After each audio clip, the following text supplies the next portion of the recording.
महाराष्ट्र। मी राजेश खरे, जिल्हा परिषद करकम गटाचा अधिकृत उमेदवार महाराष्ट्र विकास सेना पक्षाकडून मी आज उभा राहिलेलो आहे। आणि आपणासमोर याचं एकच कारण आहे की जिल्हा परिषद गटामध्ये आपल्या करकंब शहरातील दोन्हीही प्रस्थापित उमेदवार या ठिकाणी रिंगणात उभे आहेत। परंतु करकंब गटाचा आज तागायत विकास साधे मूलभूत प्रश्न पूर्ण झालेत का, हा माझा सर्वप्रथम प्रश्न नागरिकांना आहे। आज तुमचे मूलभूत प्रश्न तुमच्या गावातील पूर्ण करू शकलेत का हे लोक? परंतु आज आपण पाहतोय की उमरे करोळे रस्त्याची परिस्थिती काय आहे, करकंब उमरे रस्त्याची परिस्थिती काय आहे आणि करकंब ते सांगवी रस्त्याची परिस्थिती काय। करकंब ते सांगवी रस्त्याची परिस्थिती अतिशय बिकट असून त्या ठिकाणी 30 ते 35 वयाच्या लोकांना अक्षरशः खुब्याचे आणि कमरेचे त्रास चालू झालेले आहेत। परंतु त्या ठिकाणी त्या रस्त्याचा आज तागायत प्रश्न, मूलभूत प्रश्न आहे तो प्रश्न मार्गी लागू शकला नाही। आज प्रत्येक गावातील प्रत्येक करकंबवरून जाणारा रस्ता असेल किंवा कुठलाही मूलभूत रस्त्याचे प्रश्न त्या ठिकाणी मार्गी लागू शकले नाहीत। साधे स्ट्रीट लाईटचे प्रश्न मार्गी लागू शकले नाहीत। साधे आपले मूलभूत प्रश्न त्या ठिकाणी तो उमेदवार मार्गी लागू शकला का, हे आपण सर्वप्रथम तपासलं पाहिजे, जेणेकरून त्या ठिकाणी त्यांना आपण कोणत्या पद्धतीनं निवडायचं हे आपलं सर्वप्रथम आपलं एक आहे। आज माझ्यासारखा एक गरीब कुटुंबातील कार्यकर्ता आज तुमच्या समोर येत आहे। मी पैशाने धनदानगड नाही, मी कुठल्याही धनगड नाही, परंतु मी आज जवळजवळ 8 वर्ष झालं चळवळीत काम करत आहे।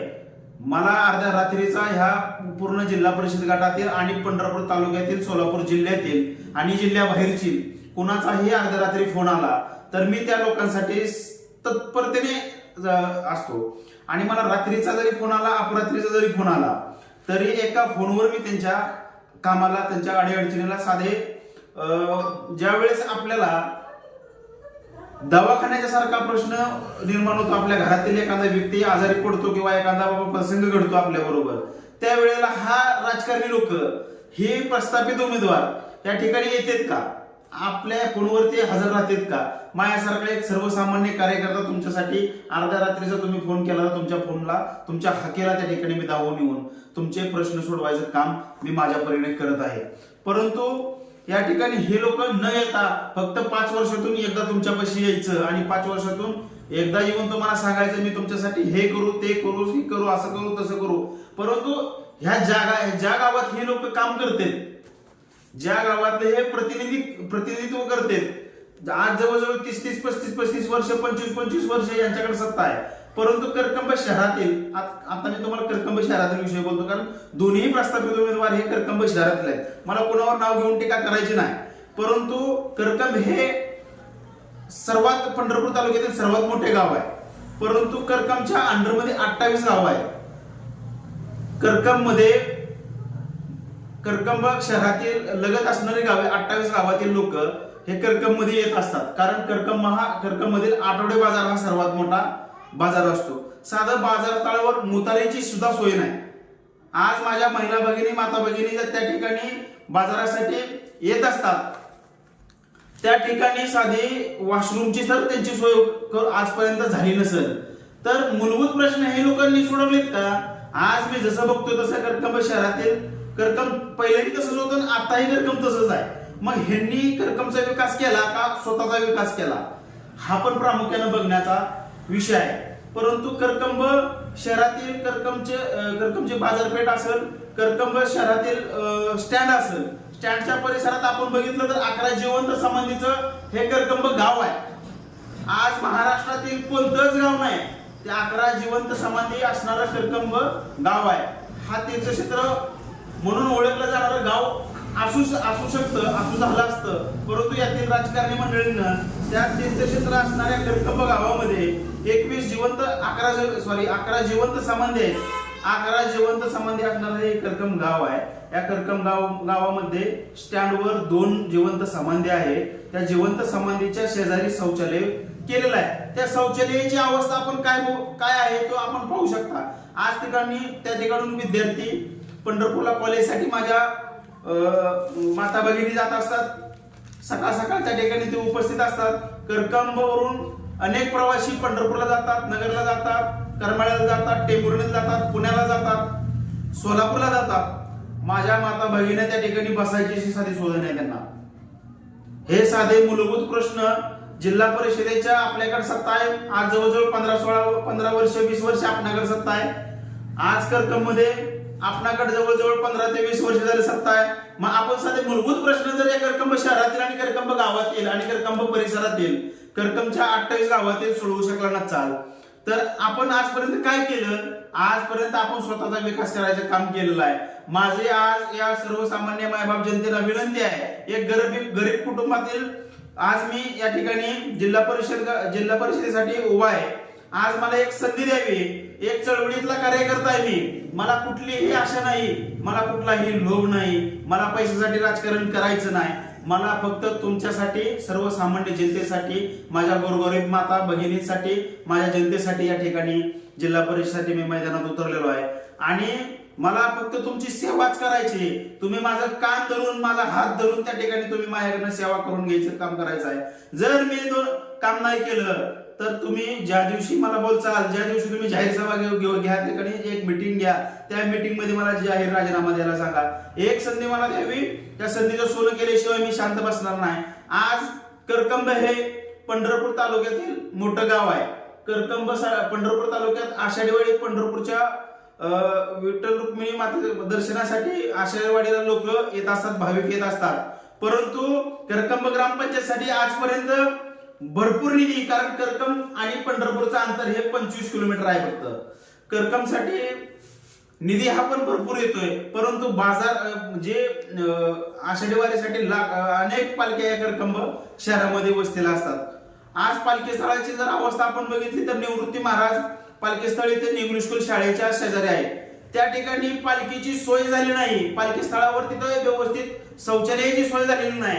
त्या ठिकाणी मूलभूत जे भाविक येतात त्यांच्या मूलभूत सोयी करता आल्या नाहीत. म्हणून त्या ठिकाणून करकंब इथे निवृत्तीनाथ महाराजांचं पालखी स्थळ आहे. त्या ठिकाणी सज्ज असं बांधलेलं पालखी स्थळ आहे. परंतु त्या ठिकाणी आज जवळजवळ मला जसं समजतंय तसं पालखी स्थळ त्याच ठिकाणी आहे.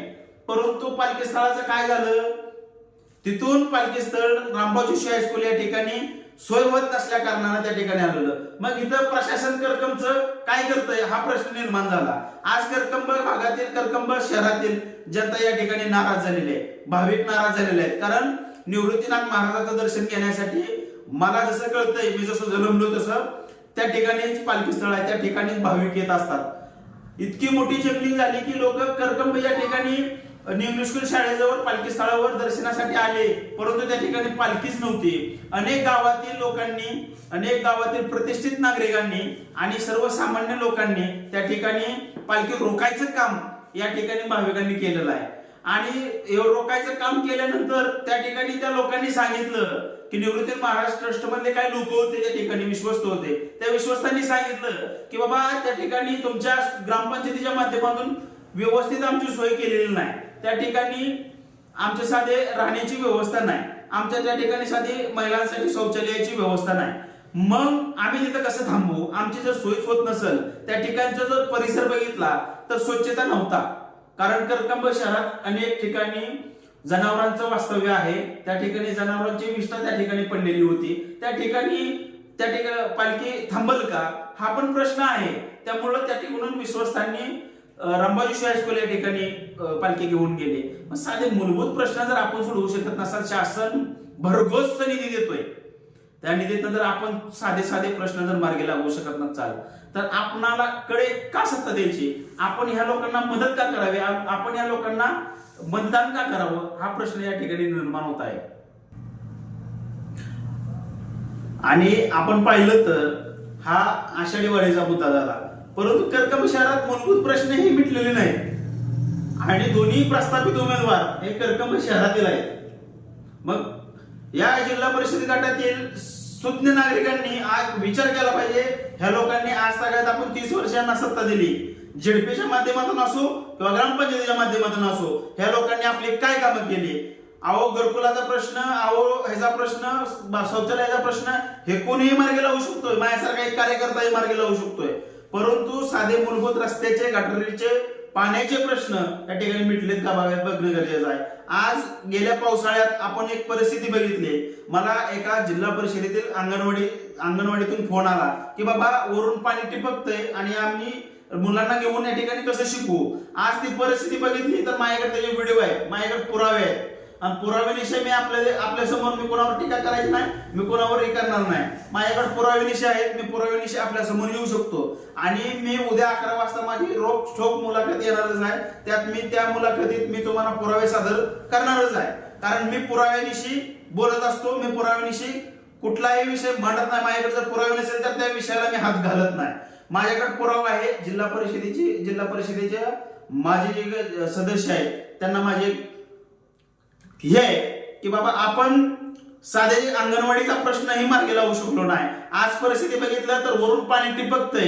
अंगणवाडीची जर परिस्थिती अशी असेल तर आपण आजपर्यंत काय केलं हा प्रश्न या ठिकाणी निर्माण होत आहे. माझ्याकडे ते पुरावे जर आपण बघितलं आणि ते पुरावे जर आपण तुमच्या समोर मांडले सर्वसामान्य नागरिकांसमोर तर तुम्ही ते पाहून चक्क होचाल.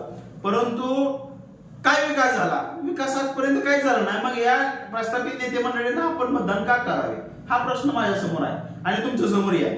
एक गोरगरीब कुटुंबातील मी एक कार्यकर्ता आहे. मी महाराष्ट्र विकास सेना पक्षाच्या माध्यमातून या ठिकाणी राज्यभर फिरत असतो. मी महाराष्ट्रात अनेक ठिकाणी माझ्या शेतकरी बांधवांसाठी, महिलांसाठी अनेक ठिकाणी आंदोलन केले आहेत. आणि साधे प्रश्न जरी लोक मार्गी लावू शकत नसतील तर आपण यांना मतदान का करावे आणि माझ्यासारख्या गरीब कुटुंबातील एक चळवळीतल्या कार्यकर्त्याला मतदान आपण का करावे. तर मी आज मंत्रालयापर्यंत, दिल्लीपर्यंत सर्वसामान्यांचे मुद्दे घेऊन, सर्वसामान्यांचे प्रश्न घेऊन आंदोलन केले आहेत, मोर्चे केलेले आहेत. पक्षाचे पक्षप्रमुख किरण साठे यांनी मला बाबा असा प्रश्न आहे आणि बाबा एखादी शेतकऱ्यांची विनंती केली तर मी आज जवळजवळ 3 दिवस हे रत्नागिरी नागपूर महामार्गात ज्या शेतकऱ्यांच्या जमिनी गेल्या आहेत त्या शेतकऱ्यांना न्याय मिळवून देण्यासाठी आमरण उपोषणाला बसलो होतो. मी आजपर्यंत जो गॅस दरवाढीचा मुद्दा आहे, गॅस दरवाढ झाली, त्या गॅस दरवाढीचा मुद्दा घेऊन मी पंढरपूर तहसील कार्यालयासमोर माझ्या माता भगिनींसाठी त्या ठिकाणी मी आंदोलन केलेलं आहे. मी अनेक प्रश्न घेऊन त्या ठिकाणी उपोषण मोर्चे केलेले आहेत. मग ह्या सर्वसामान्य जनतेसाठी मी रस्त्यावरची लढाई लढू शकतो. तर सर्वसामान्य जनतेने एक मला संधी दिली तर त्याचं सोनं केल्याशिवाय मी शांत बसणार नाही. कारण मी एक गरीब कुटुंबातला कार्यकर्ता आहे. माझ्याकडे कुठलाही पैसा नाही, अडका नाही, माझ्याकडे धनदौलत नाही. मी फक्त आणि फक्त तुमच्या सेवेसाठी या ठिकाणी सज्ज होणार आहे. मला फक्त तुमची सेवा करायची. आणि जर मी तुमची सेवेला कुठेही कमी पडलो तर तुम्ही ज्या दिवशी मला बोलचाल त्या दिवशी मी तुमच्या समोर राजकारणात संन्यास घेईन. आज माझ्यासारख्या एका सर्वसामान्य कार्यकर्त्याला आपण जिल्हा परिषद गटातून मी उमेदवारी अर्ज दाखल केलेला आहे. मला आपणासमोर आलेलो आहे. मी आज जवळजवळ ह्या प्रस्थापित उमेदवारांनी काय केलं हा मी तुमच्या समोर मुद्दे मांडलेले आहेत. ह्या प्रस्थापित उमेदवारांनी साधे गावात, त्यांच्या प्रत्येकाच्या गावात साधी मुतारीचा जर प्रश्नही मार्गी लागू शकले नसतील तर जिल्हा परिषद गटाचा काय विकास करणार हा माझा प्रश्न आहे. आणि आपण पण हे धरलं पाहिजे मनात की बाबा ह्या लोकांनी आतापर्यंत आपल्यासाठी काय केलं. आज शुक्रवार पेठेतला रस्त्याचा प्रश्न आहे, आज बाजार तळाचा प्रश्न आहे, आज एसटी स्टँड समोरील मुतारीचा प्रश्न आहे, आज करकम मध्ये कुठेही मुतारीची सोय नाही. आज करकमचा विकास काय झाला हे आपण बघावं आणि करकम जिल्हा परिषद गटातला विकास काय झाला हे बघावं. प्रत्येक गावात समस्या आहे, प्रत्येक गावातील रस्त्याची समस्या आहे. मग हा निधी गेला कुठं ह्याचं काय मला देणं गेलं नाही, ह्याचं काहीही मला नाही. कारण परंतु मला कोणावर टीकाही करायची नाही. परंतु साधे प्रश्न जरी लोक मार्गी लावू शकले नसतील तर भविष्य काळात आपण तर त्यांना संधी दिली तर हे जसं पहिलं होतं तसंच आता असणार आहे. तुम्हाला त्यांच्या दारात जाऊन तुमचे विषय मांडावे लागणार आहेत. तरी तुमचा फोन उचलतील नाही उचलतील मला माहित नाही. परंतु यांच्या बंगल्याच्या बाहेर जाऊन तुम्हाला उभा राहायची गरज नाही. तुमचा हा राजेश घरे तुमच्यासाठी अर्ध्या रात्रीचा तुमच्यासाठी उभा राहणार आहे. मला फक्त एक संधी द्या. तुमचा दवाखान्याचा विषय असो, तुमचा महसूलचा विषय असो, तुमचा कुठलाही किरकोळ विषय असो, तुमच्यासाठी मी अर्ध्या रात्रीचा उभा राहणार आहे. एक फोन लावा तुम्ही.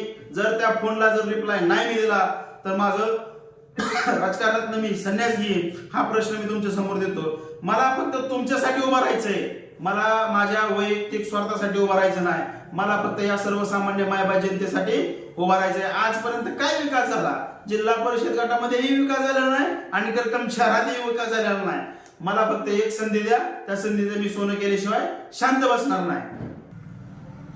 आणि आज मी महाराष्ट्र विकास सेना पक्षाचे पक्षप्रमुख किरण साठे साहेब यांच्या मार्गदर्शनाखाली महाराष्ट्र विकास सेना पक्षाने माझ्यावर एवढी मोठी जबाबदारी दिली. मी विधानसभेलाही तेवढ्याच ताकदीनं सर्वसामान्य जनतेसमोर आलो आणि तेवढ्याच ताकदीनं सर्वसामान्य जनता, या जिल्हा परिषद गटातील जनता आणि पूर्ण विधानसभेतली जनता माझ्या पाठीमागे उभा राहिली आणि अव्वल 4 क्रमांकाचं मतदान मी या विधानसभेत घेतलेलं आहे.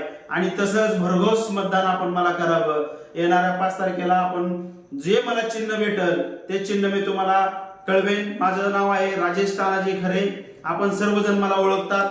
मी तुमच्यासाठी अर्ध्या रात्रीचा धावून येणारा एक साधा लढवया कार्यकर्ता आहे.